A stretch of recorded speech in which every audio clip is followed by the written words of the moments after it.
4 years after the Galwan incident, when 20 Indian soldiers were killed at the line of actual control, India and China have now reached an agreement on disengagement at the two remaining holdout points, Depsang Valley and Demchok.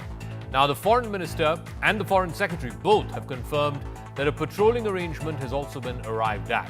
So the question, which is critical and which needs to be answered, is are we back to the pre-2020 status quo when China unilaterally attacked Indian soldiers in Galwan Valley, and that changed what had been the status quo for the better part of the last 30 years up until that point? Does this now pave the way also for a potential bilateral meeting between Prime Minister Modi and President Xi Jinping of China on the sidelines of the Brics summit in Kazan in Russia? Because the announcement came today, just 24 hours before the Prime Minister leaves for that Brics summit. And let's not forget, even for a moment, the overall global context in which this is happening. There are two wars right now, Israel-Hamas, Russia-Ukraine. There's also ongoing tensions between India and some Western countries on the Khalistan issue. So the fact that India and China, after 4 long years, 30-plus meetings of the WMCC, 20-plus meetings of the Corps commanders, have finally come to an agreement to a pre-2020 status quo is a huge deal. What are the contours of that deal and how we got here? We'll try and discuss threadbare, but first, the story so far.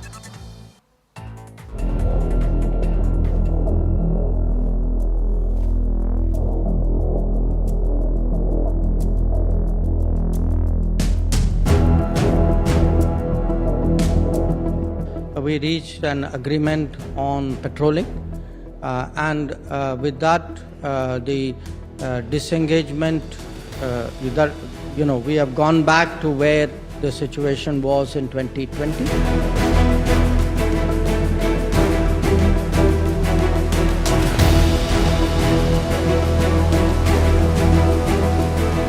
Agreement has been arrived at on patrolling arrangements along the line of actual control in the India-China border areas, leading to disengagement and a resolution of the issues that had arisen in these areas.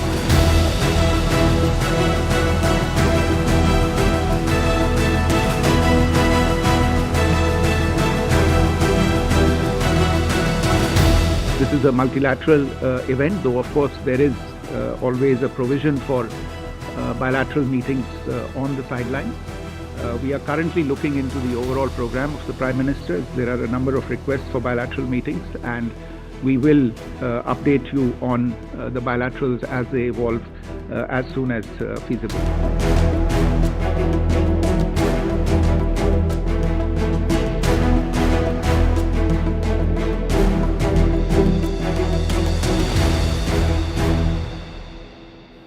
All right, a patrolling arrangement has been arrived at, which has led to disengagement in all the areas of friction along the line of actual control between India and China. So what were these areas of friction? Remember, it was China that tried to unilaterally change the status quo.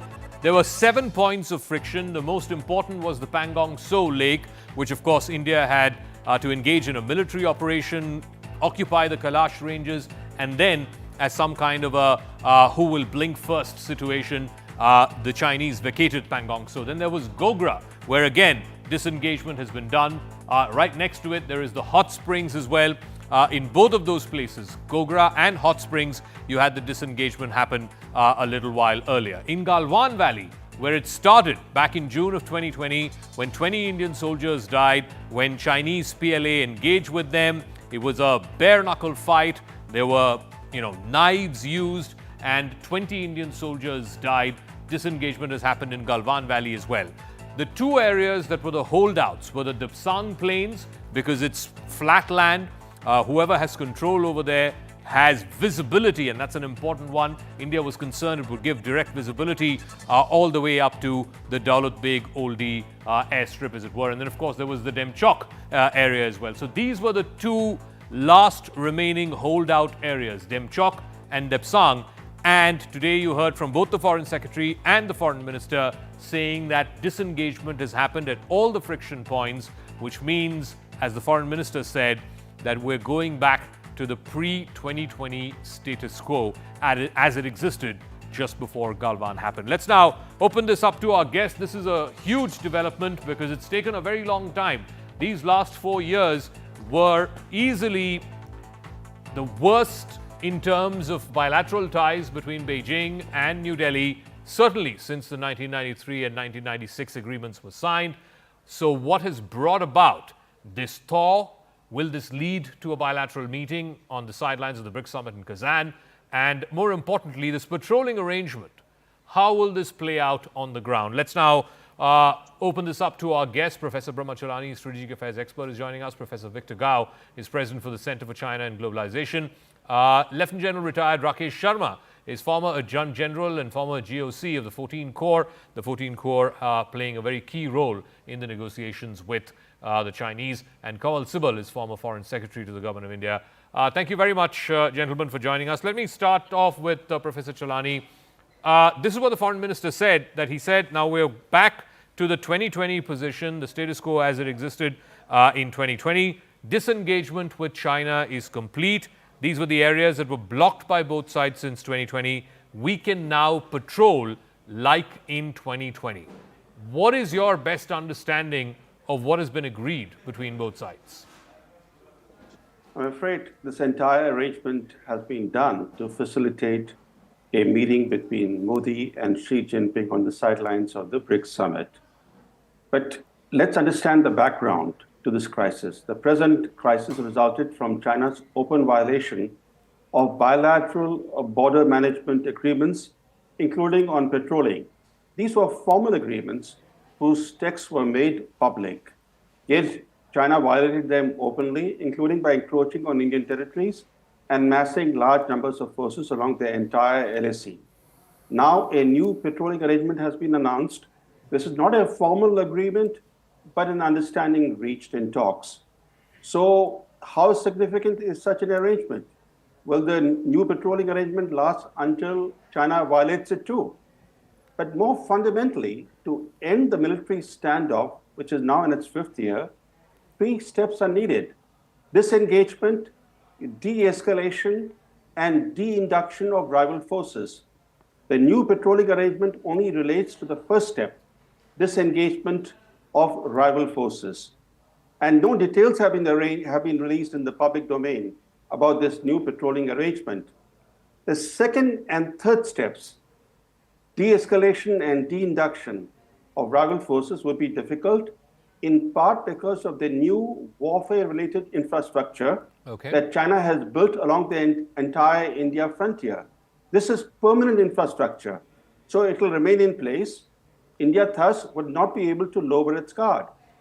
As you know, China has bored tunnels and shafts into mountainsides to set up an elaborate underground military infrastructure as they're preparing for war. In addition, it has planted settlers in new militarized border villages. So, simply put, the new military realities China has created along the LAC will continue to pose a significant threat to India. So 2 things will not change. One, with China having forcibly changed the territorial status quo in eastern Ladakh, a return to status quo ante is most unlikely. Second, the Indo-Tibetan frontier is set to remain more or less a hot border, given the new facts on the ground that China has created. This underscores the enduring nature of the military threat posed by China to India. So let me ask Foreign Secretary Kanwal Sibal 2 things that we need to know. A, what has brought about this disengagement? B, if there is a new patrolling arrangement, as Professor Chalani was saying, A, we need to know what this new patrolling arrangement is. B, that's not essentially solving the problem, because he says that the status quo has already been changed. China has built permanent structures along these disputed parts of the LAC, and that, according to him, has changed the very nature of the conflict itself. It is now a hot border. It was never a hot border, at least from 93 onwards, once those confidence-building measures were signed. And most importantly, he's saying this whole thing has been done in time for a possible bilateral meeting between Prime Minister Modi and President Xi Jinping on the sidelines of the Brics summit in Kazan. Well, I think Brahma is not wrong in being a little skeptical about this because of our experience with China in the past.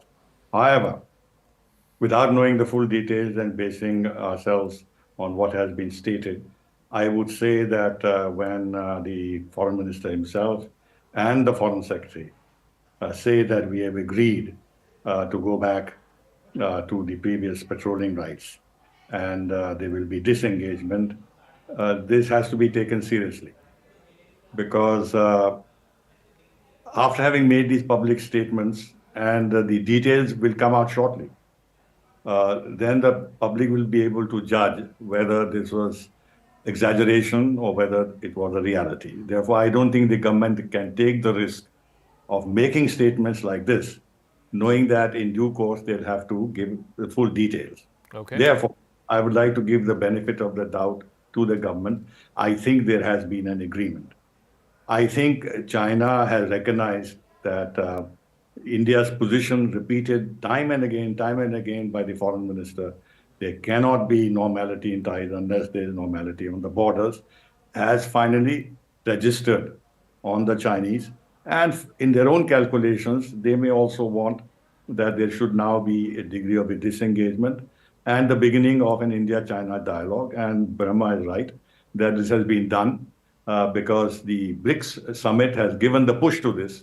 And both sides, therefore, have realized this was an opportunity to have a conversation, which will have very major echo internationally. So given that let me complete. Such a stalemate in our relations for so many years. And this is in the context of our relations with the West and Indo-Pacific and Quad and everything else. So a lot of meaning will be read into this. So the only little thing that has caused me a little puzzled me a little bit is that the foreign minister has said that we are going back to the situation that existed before 2020. But Depsang and Demchok are prior to 2020. Yes. So there is a little confusion there, but maybe when they give the details, we will know what the position is. This also means that in the buffer zone, patrolling will be resumed, which is important. So let me ask Professor Victor Gao, we are still awaiting the details of what is the nature of the patrolling. We're also awaiting the details of how the disengagement happened in the two last remaining holdouts, which were Depsang and Demchok. But as we await those details, the big picture is that for the last 5 years, India and China have not had a bilateral at the highest level, at the level of the two principals. For the last 4 years, this is not a normal relationship. As the External Affairs Minister said time and time again, this is not a normal relationship. And you cannot go back to normal until you fix the border. Is this a sign that we are returning to normal? And to that extent, India held out for 4 years saying that you cannot unilaterally change the status quo. So are we to believe, Professor Gao, that China has finally relented and said, okay, we'll go back to the arrangement that served us well for 30 years. We will go back to how it existed prior to June of 2020.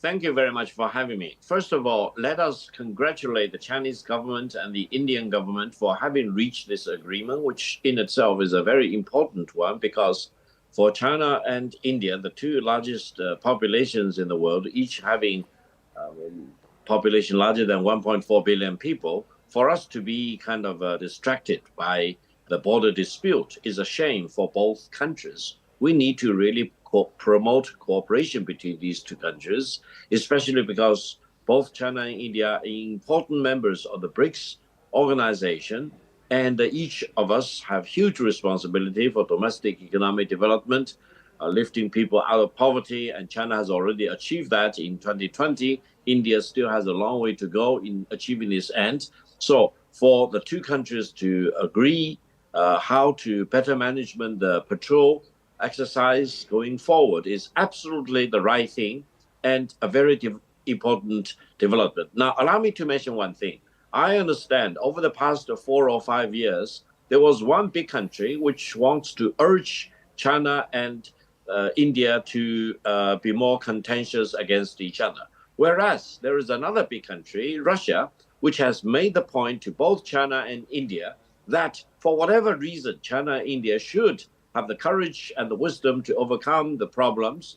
And I think the latter, a big country, was doing the right thing, and the former big country was doing the wrong thing. But why should you know, China and Professor India Gao, be Professor Gao, contentious here the against each other? contention is that you are giving too much credit to what you have just said are the machinations of the United States, and too much to the peace brokering efforts by Russia. Ultimately, the reason why the situation was abnormal between China and India was because China decided to unilaterally attack Indian soldiers in Galwan.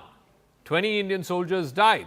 And there were these 7 friction points where China unilaterally disregarded long-held military agreements from 1993 and 1996, unilaterally disregarded that and changed the status quo. And no matter, big power, persuasion or machination is not going to change that reality. Today, if we are saying that we're going back to pre-2020, then it means that the reality on the ground has gone back to pre-2020. It's not going to go back because America said so or Russia nudged both countries to do so. Now, first of all, between China and India, we should have enough capabilities to solve whatever problems there are between the two of us. However, if India is played by another big country, that may change the equilibrium. And if another country, Russia, wants to play a different role, of course it will be helpful if you have the peace of mind to look at this kind of more conciliatory tone played by the role of Russia. Now, aside from that, allow me to mention, in due respect to all the Indian panelists, and including you, I think your representation and the Chinese position are seemingly in parallel universe. Because from the Chinese perspective, it is the Indian forces on the ground which have kept pushing beyond the line of actual control, setting up camps, setting up permanent structures, for example, forcing China to take action to retaliate against. That is such not true. That is not true. I'm hearing for the first time that you're saying, or you're characterizing what happened in June 2020 as some kind of a retaliation. There was no attack from the Indian side in 2020 for any kind of retaliation. But let me ask Lieutenant General Rakesh Sharma, because he was closely involved in some of these negotiations as well when it initially started. Today, when you have the Foreign Minister and the Foreign Secretary saying that a patrolling arrangement has been arrived at and that has led to disengagement in all friction points, what is your best understanding, sir, of how this agreement has been arrived at? And B, what does this mean? Are we now back to pre-April or May 2020 position? Thank you, Zaka, for inviting me. Firstly, I wish to say that this is a positive development. We are civilizational countries. We must sit down together and we must decide issues which are even stuck over long periods of history and say how to sort it out. And having put that back, what has happened today, the fine print is not available. It requires a little analysis, a little more deeper analysis than what we can do today. What the foreign minister has said rightly, that the disengagement process is completed and situation has gone back to 2020. Now, it seems to be a modus vivendi to diffuse the situation to some end that we can achieve, as rightly pointed out by previous speakers, for the meeting that ought to take place tomorrow or day after in Russia. But having said that, there are large number of issues which are not as yet clear. What happens to the buffers? Will the buffers go away?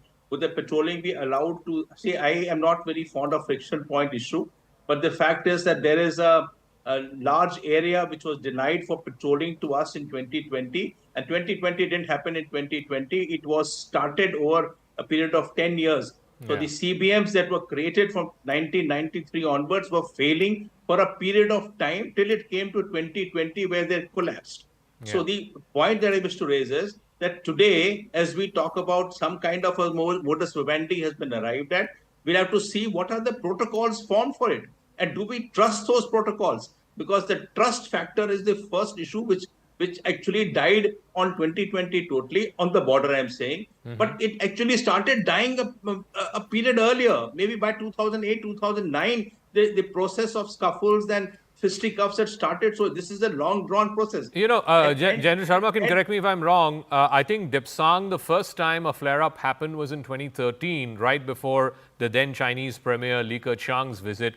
Demchok, similarly, I think the first time it flared up was in 2014, just before Xi Jinping's visit, after Prime Minister Modi was elected for his first term in 2014. I would like to link the visits to the No, events that are happening. that was not the point I was making. I was saying, But Depsang and the point Demchok is- were much before 2020. Yeah, you're right. Yes, and also that the fisticuffs and scuffles that started by 2008, 2009, they were not quantified as failing CBMs, but actually the CBMs were failing for a period of time till it came to 2020. How do we arrive at a balance between distrust and confidence building measures that we arrive at today? So let me That is just the crux of the issue. rephrase that question, General Sharma. So you are saying that even if we, as the Foreign Minister said, even if we are now back to the 2020 arrangement, which is that you can patrol up to finger point 8, the Chinese come up to finger point, I think it was 2, if I'm not mistaken, if my memory serves me right. That's the arrangement that we have gone back to. Your contention is because the trust factor is so low and there is such a high trust deficit, you are saying fundamentally this won't work on the ground until we go back and relook at the 1993 and 1996 agreements and both sides sign off on a renewed 93 and 96 agreement. Is that your contention?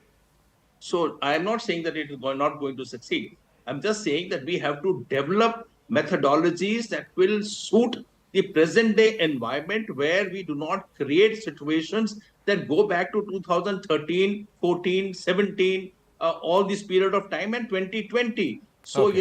it is not one day's effort. It's a small step, sure, positive step forward today. But to actually achieve a total kind of peace on the borders will take a little time and it will take a little effort.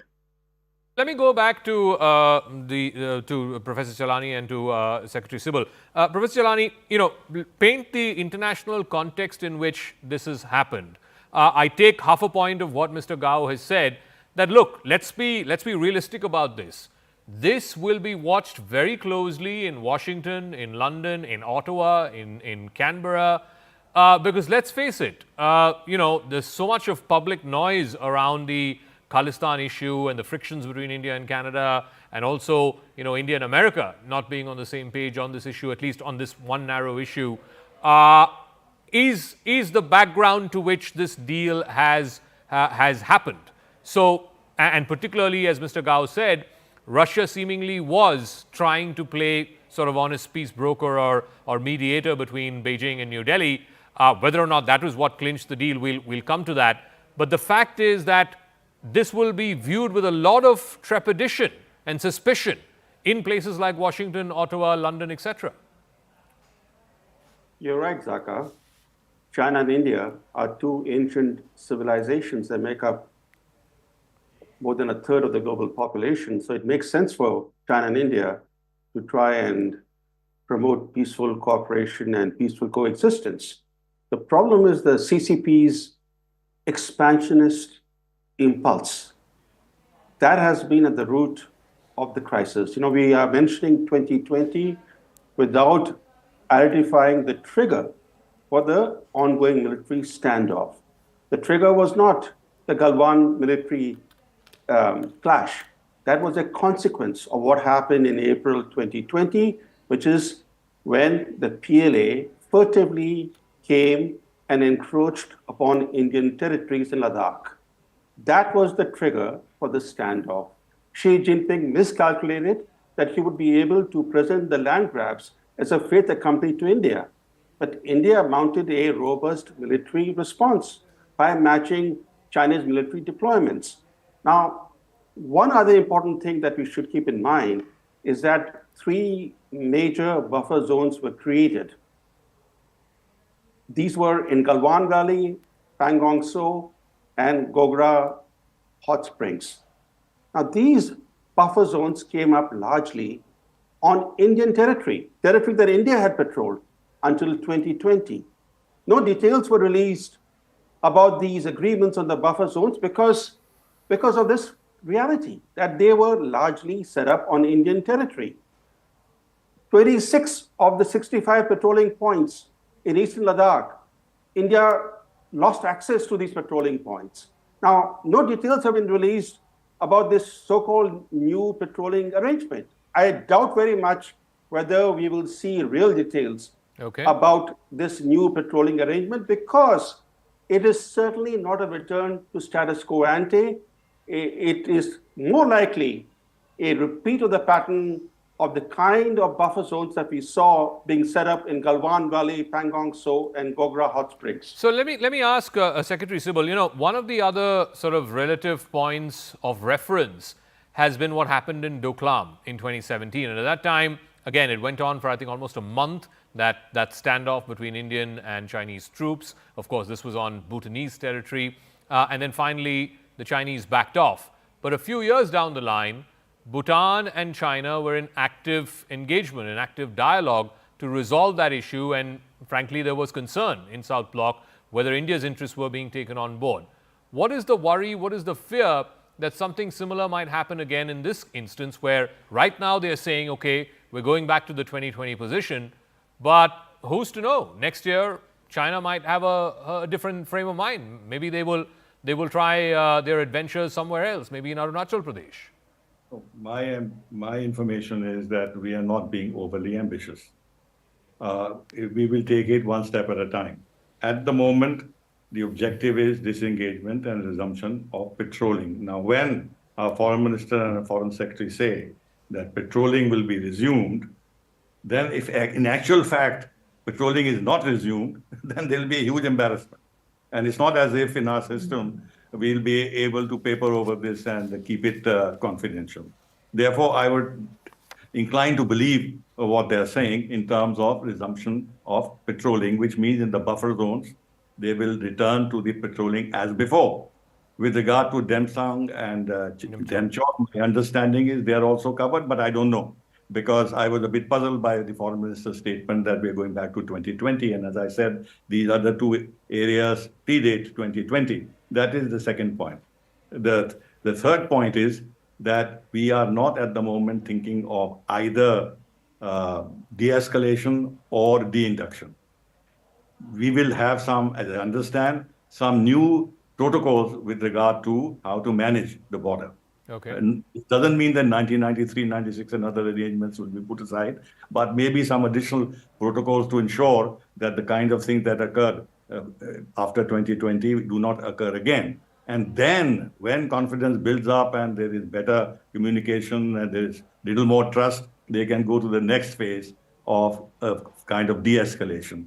Okay. I don't think we are in a hurry to de-escalate for the simple reason that we don't trust what the Chinese may do unexpectedly, as we've experienced in the past. So it will be a drawn-out process. And finally, it's a good thing that Xi Jinping and Prime Minister Modi will meet, because it has certain very important diplomatic implications for our relations with a variety of countries and our foreign policy, postures on foreign policy.